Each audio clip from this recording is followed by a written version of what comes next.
ஸ்ரீகிருஷ்ணாவின் அன்பு வணக்கங்கள். வைகாசி மாதம் குழந்தை பாக்கியம் பெறப்போகும் 4 ராசிக்காரர்கள் யார் யார் அப்படிங்கிறத பற்றி தான் இந்த வீடியோவில் தெளிவாக நம்ம பார்க்க போகிறோம். பொதுவாகவே மாதம் மாதம் ஏன் இந்த ராசி பலன் நம்ம கொடுக்குறோம், எதை வச்சு நம்ம கொடுக்குறோம் அப்படிங்கிறத முதல்ல தெரிஞ்சுக்கோங்க. நிறைய சுப கிரகங்கள் ஒரு மாதத்துக்குள்ளேயே பெயர்ச்சி ஆகுறாங்க. அதாவது புதன் பார்த்தீங்கன்னா 25 நாள்ல இருந்து வக்ரகதியில இருந்தா ஒரு 60 நாள் வரைக்கும் ஒரு ராசியில சஞ்சாரம் செய்வார். அதே மாதிரி செவ்வாய் பகவான் பூமிக்காரகன் 45 நாள்ல இருந்து 60 நாட்கள் வரைக்கும் ஒரு ராசியில சஞ்சாரம் செய்வார்கள். அதே போல சந்திர பகவான் 2.5 நாட்களுக்கு ஒரு முறை சஞ்சாரம் செய்வார்கள். அதே போல சுக்கிர பகவானும் இந்த 45 நாள்ல இருந்து 60 நாள் வரைக்கும் ஒரு ராசியில சஞ்சாரம் செய்வார்கள். இப்படி அவர்கள் சஞ்சாரம் செய்வதனாலையும் மாதத்துக்கு ஒரு முறை சூரிய பகவான் மாறிக்கொண்டே இருப்பார் ஒவ்வொரு ராசியிலும். இப்படி மாறும்போது அந்த கிரகமும் சுப கிரகமான குரு பகவானின் பார்வையும் இதெல்லாம் வச்சு ஒவ்வொரு மாதமும் எந்தெந்த ராசிக்காரர்களுக்கு அதீத நல்ல பலன்கள் கிடைக்கும். ஒரு குழந்தை பாக்கியம் கிடைக்கணும் அப்படின்னா ஒருத்தர் ஜாதகத்தோட 5ஆம் இடமான பூர்வ புண்ணிய ஸ்தானம் ரொம்பவே வலுவாக இருக்க வேண்டும். அப்படி வலுவாக எந்தெந்த ராசிக்காரர்களுக்கு இருக்கு அப்படிங்கிறத வச்சுதான் நம்ம மாதம் மாதம் இந்த பலன்களை கணித்து சொல்கிறோம். அப்படி வைகாசி மாதத்தில் 4 ராசிக்காரர்களுக்கு வாரிசு யோகம் ரொம்பவே சிறப்பாகவும் ரொம்ப தெளிவா அழுத்தமாக அதிகமாக இருக்கின்றது. அப்படி இந்த 4 ராசிக்காரவங்க பார்க்குறீங்க அப்படின்னா, நீங்க கண்டிப்பா பிரெக்னன்ட் ஆயிடுவீங்க. அப்படி ஆனதுக்கப்புறம் நம்ம சேனல்ல கமெண்ட்ஸ்ல உங்களோட பதிவை மட்டும் போடுங்க. அது மட்டும் போதும் எனக்கு. இதுக்கு முன்னாடி நம்ம 3 பதிவுகள் இது போல குடுத்துருக்கோம். அதில நான் பின் பண்ணியே வச்சிருப்பேன். பார்த்தீங்கன்னா, ஐ அம் பிரெக்னன்ட். நான் இந்த ராசி அப்படிலாம் போட்டிருப்பாங்க. நீங்க ராசி கூட சொல்ல வேணாம். உங்களுடைய நல்ல விஷயத்த மட்டும் எங்களோட மறக்காம பதிவு பண்ணிக்கோங்க. இப்ப வாங்க வீடியோக்குள்ள போகலாம். குழந்தை பாக்கியம் பெறப்போகும் முதல் ராசிக்காரர் யாரு அப்படின்னு பார்த்தீங்கன்னா, மேஷம் ராசிக்காரர்கள்.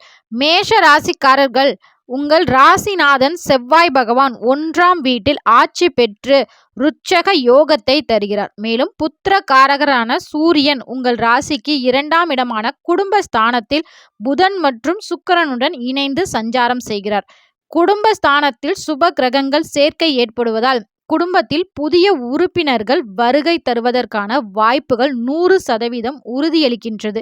5ஆம் இடத்திற்கு அதிபதியான சூரியனின் பலத்தால் நீண்ட வருடங்கள் குழந்தை இல்லாமல் தள்ளி போன தம்பதியர்களுக்கும் இந்த வைகாசி மாதத்தில் சாதகமான நல்ல செய்தி தேடி வருவதற்கான வாய்ப்பு அதிகமாகவே உள்ளது. மேச ராசிக்காரர்கள் ஏற்கனவே குழந்தைக்காக ஏதாவது ட்ரீட்மெண்ட் பண்ணிட்டு இருக்கீங்க, இல்லை IVF, IUF இது போன்ற சிகிச்சை எடுத்துட்டு இருக்கீங்க அப்படின்னா, நீங்க நினைத்த மாதிரியே இந்த மாதம் அந்த சிகிச்சை முழு வெற்றியில் முடிவடையும். அடுத்த 2வது ராசிக்காரர் யாரு அப்படின்னு பார்த்தீங்கன்னா, கடக ராசிக்காரர்களுக்கு குருவின் அம்சத்தால் வம்சம் விருத்தியடையும். வைகாசி மாதத்தில் கடக ராசியினருக்கு மகா ராஜயோக பலன் கிடைக்கப் போகின்றது. ஜூன் 2ஆம் தேதிக்கு பிறகு குரு பகவான் உங்கள் ராசியின் 5ஆம் வீடான புத்திரஸ்தானத்தின் மீது குருவின் பார்வை விழுவதால் கண்டிப்பாக உங்களுக்கு குழந்தை பாக்கியம் கிடைப்பதற்கான வாய்ப்பு அதிகமாகவே உள்ளது. ஏற்கனவே கடகராசி தம்பதியினர்கள் மருத்துவ பிரச்சனைகள் ஏதாவது இருந்தாலும் கண்டிப்பா அந்த மருத்துவ பிரச்சனைகள் நீங்கும் மாதமாகவும் உங்களுக்கு இந்த மாதம் அமையும். அது மட்டும் இல்ல, கணவன் மனைவி இடையே இருந்த கருத்து வேறுபாடுகளும் நீங்கும். அனைத்து சுபகாரிய பேச்சுக்களும் நல்ல முடிவை தரும். குழந்தை பாக்கியம் பெறப்போகும் 3வது ராசிக்காரர் யாரு அப்படின்னு பார்த்தீங்கன்னா, தனுசு ராசிக்காரர்கள். தனுசு ராசிக்காரர்களுக்கு கிரகங்களின் கூட்டமைப்பு உங்களுக்கு சாதகமாக இருக்கின்றது. உங்கள் ராசிநாதன் குரு பகவான் ஜூன் தொடக்கத்தில் கடக ராசியில் மாறுவதற்கு முன்பு வைகாசி மாதத்தின் புதாதித்ய மற்றும் சுக்கிர யோகமும் முழு பலனை தருகின்றார். உங்கள் ராசிக்கு 5ஆம் இடமான பூர்வ புண்ணிய ஸ்தானத்தில் செவ்வாய் பகவான் ஆட்சி பெற்று அமர்வதால் புத்திர பாக்கியம் ரொம்பவே சிறப்பாக இருக்கின்றது. மேலும் புத்திர தோஷங்கள் இருந்தாலும் அந்த தோஷங்கள் தடைகள் முற்றிலும் விலகும் மாதமாகவே இந்த மாதம் உங்களுக்கு அமையப் போகின்றது.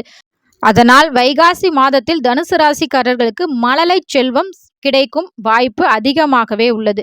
4வது ராசிக்காரர் யாரு அப்படின்னு பார்த்தீங்கன்னா, மிதுனம் ராசிக்காரர்கள். நான் சொன்ன 3 ராசிக்காரர்களுக்கும் வாய்ப்பு ரொம்பவே அதிகமாக இருக்கின்றது.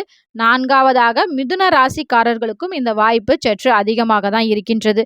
அவர்களுக்கும் வைகாசி மாதம் பிற்பகுதியில், அதாவது ஜூன் 2ஆம் தேதி குரு பெயர்ச்சிக்கு பிறகு உங்கள் ராசியிலே குரு பகவான் அமர்ந்து உங்கள் புத்திரஸ்தானமான 5ஆம் வீட்டை துலாம் ராசியை தனது 9ஆம் பார்வையாக மிக சக்தி வாய்ந்த பார்வையாக பார்க்கிறார்.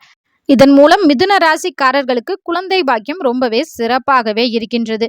இந்த வீடியோ பார்க்குற உங்களுக்கு குழந்தை பாக்கியம் விரைவில் கிடைக்க நம்ம முன்னோர்கள் சொன்னதுதான். குழந்தை இல்லாதவர்கள் குறையை நீக்க அரச மரமும் வேம்பு மரமும் இணைந்திருக்கும் ஆலயத்திற்கு உங்களால காலைல எவ்வளவு சீக்கிரம் செல்ல முடியுதோ அங்க சென்று அந்த மரத்தை பிரதிஷ்டை, அதாவது சுத்தி வந்தீங்க, உங்களால எத்தனை முறை சுத்தி வர முடியுமோ அத்தனை முறை சுத்தி வந்தீங்க அப்படின்னா கூடிய விரைவில் குழந்தை பாக்கியம் கிடைக்கும் அப்படிங்கிறது நம்ம முன்னோர்களின் கூற்று.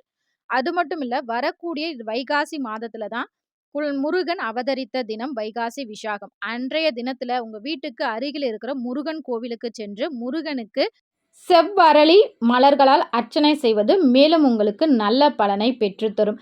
இந்த வீடியோ உங்களுக்கு பிடிச்சிருந்தா ஓம் முருகா அப்படின்னு கமெண்ட் பண்ணுங்க.